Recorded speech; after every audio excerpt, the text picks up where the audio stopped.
You're listening to the Dre Area Sports Show, live on YouTube and X. Make sure to like, share, and subscribe. There is so much to get into, and I think the biggest topic of conversation inside of John Lynch's NFL Combine press conference isn't the Combine itself. It's not the prospects and who could they draft, what prospect do they like. It has to do with the future of Trent Williams, because seemingly out of nowhere, we got a tweet by Adam Schefter that said the Niners and Trent Williams have reached somewhat of an impasse in contract negotiations, and there's a possibility if they can't figure things out, they might release their future Hall of Fame left tackle. And lo and behold, that was 90 minutes prior to John Lynch taking the stage and talking to the media. Aaron, when you first saw that tweet saying that the Niners could actually release Trent Williams if they can't find a new deal, what was your thought? I dare them to. Like, he's your best offensive lineman by far. By far. And you love your offensive line, especially Jake Brandel. So yeah, whatever. Our King Jake. Trent Williams, kind of crazy that this is the third off season that he wants more money. But I mean, it's the second time in 3 seasons he wants more money. But they're trying to set themselves up for generational wealth after they're playing.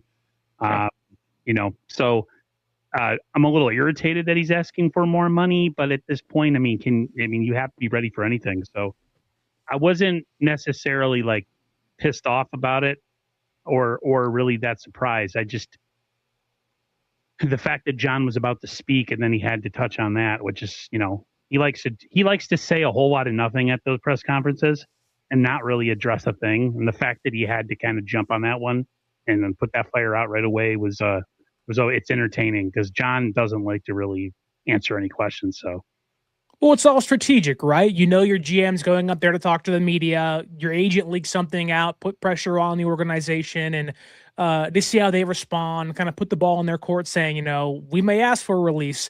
We may want out of here if we don't find a middle ground of money. Before I ask Dre what he thinks of Trent wanting a new contract and the potential he gets released in this offseason, which I don't think is very high, but Dre, when you saw the tweet come across the screen, were your thoughts, are you effing kidding me? Or was it like, what else do we expect nowadays? It's Trent Williams of all people asking for money. It didn't surprise me when I read it. I was like, okay. But I mean, the bottom line is that if you cut Trent Williams, you save how much? Like $4 million? Yeah. I think it was $4 million. When you hear that, you're like, okay, well, they're not going to cut him. So they're just going to restructure his deal. And here's the thing is that I want to say he has 1 more year left on his contract and a player option in April. I think that he's not ready to hang it up. He wants to keep playing, and he doesn't want to go into the season knowing like it's my final season of my contract and I don't know where I'm going to be after the season. No, he wants to stay where he's at.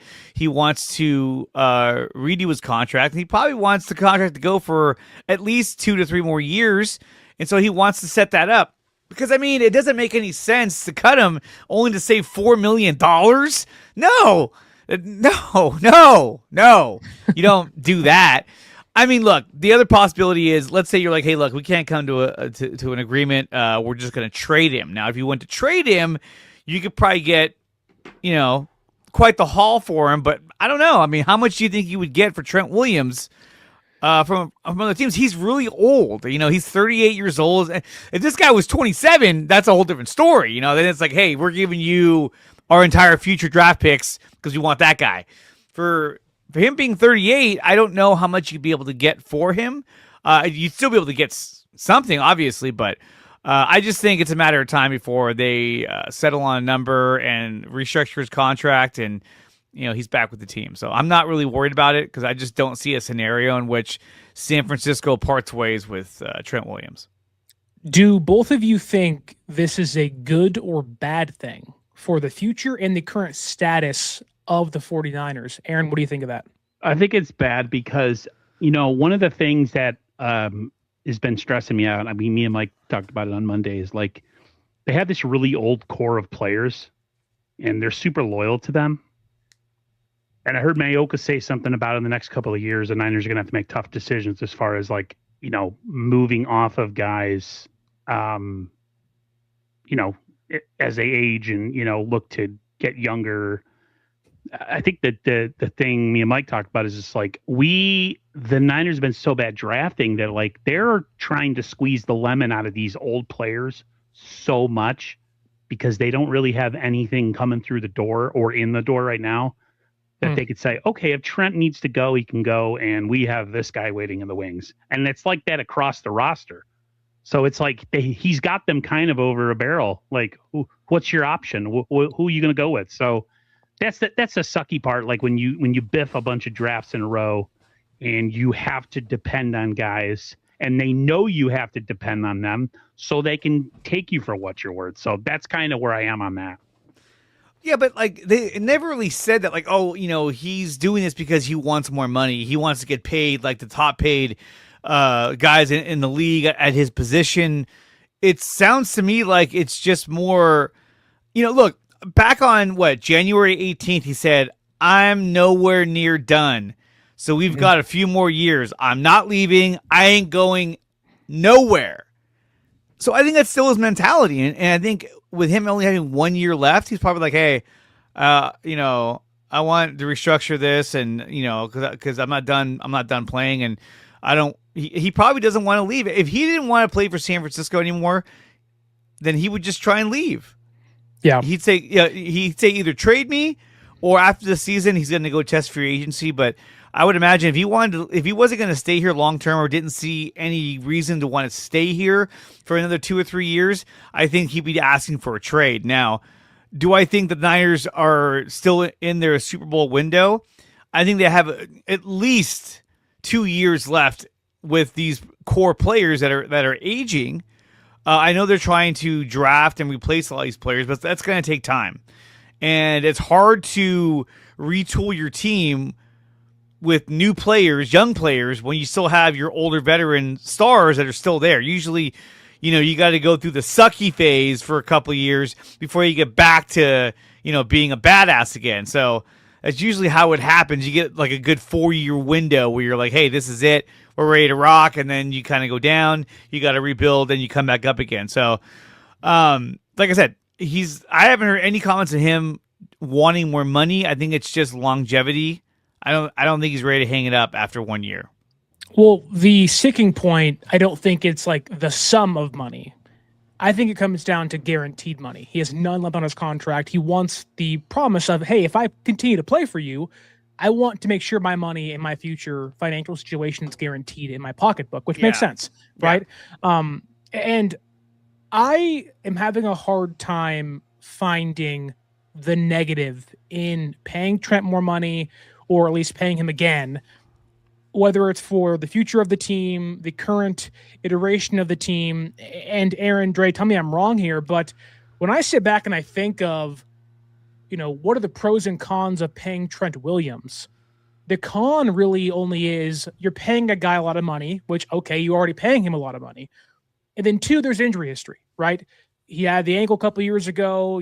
I think they set things up knowing that he's getting older and they are going to have to renegotiate at some point.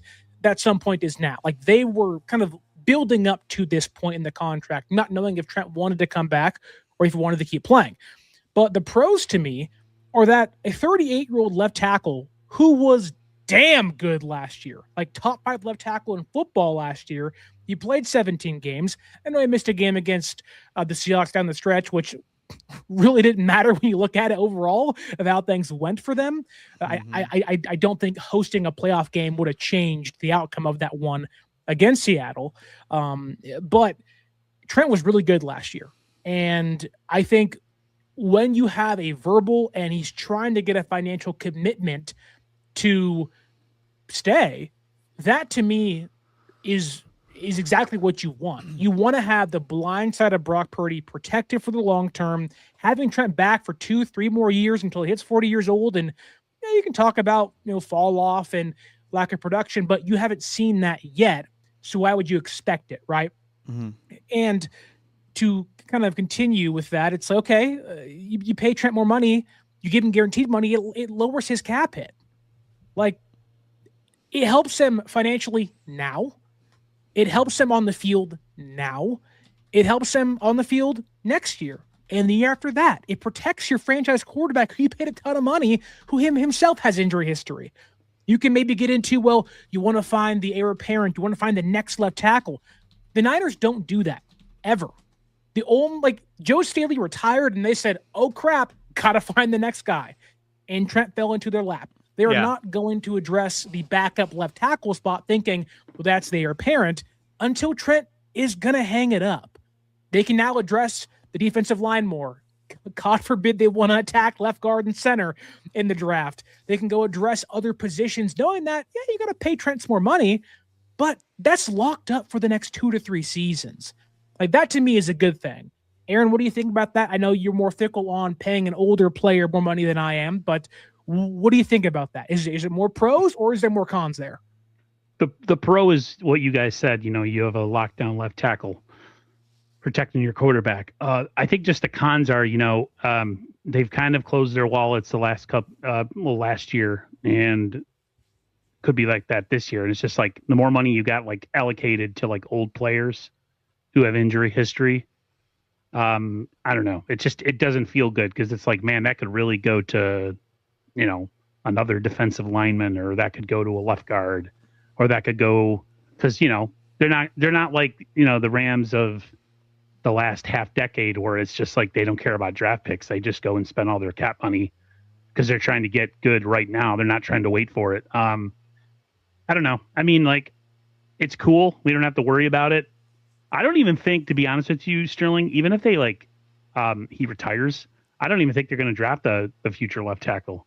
I think they'll just sign somebody off the market and replace him that way. I just think that they just don't draft offensive linemen. So what they're doing now with Trent, it'll probably continue with another left tackle once he's done. So it's the pros and the cons. You want that money to be allocated somewhere else, but at the end of the day, who's better? Is there a guy in the draft right now that you would put at left tackle for the 49ers to protect Brock's blind side? Probably not. So no.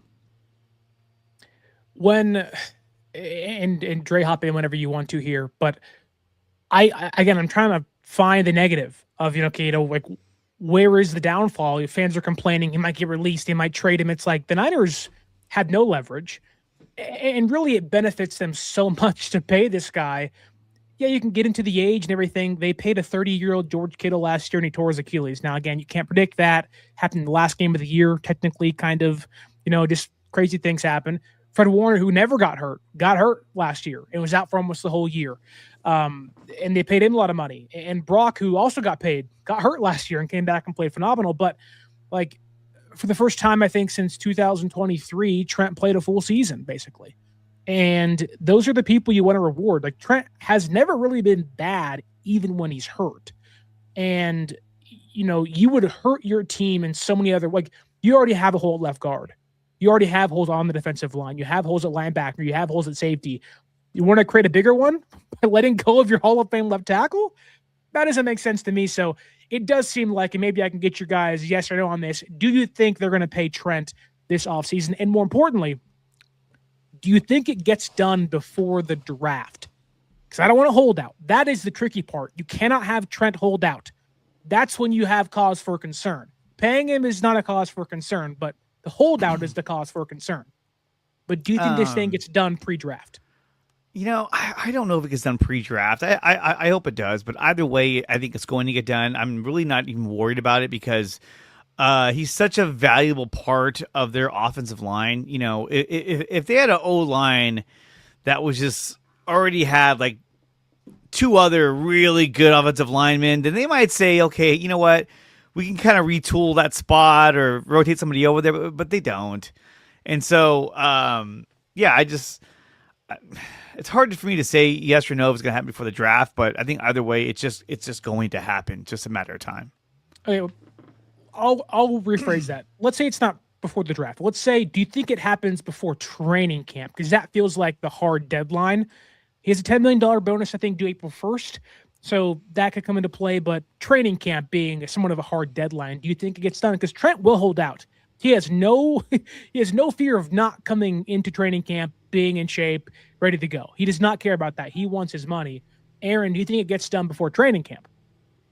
It could go right up to training camp, and at his age now, does he really need to be there for OTAs? You know what I mean? He better be.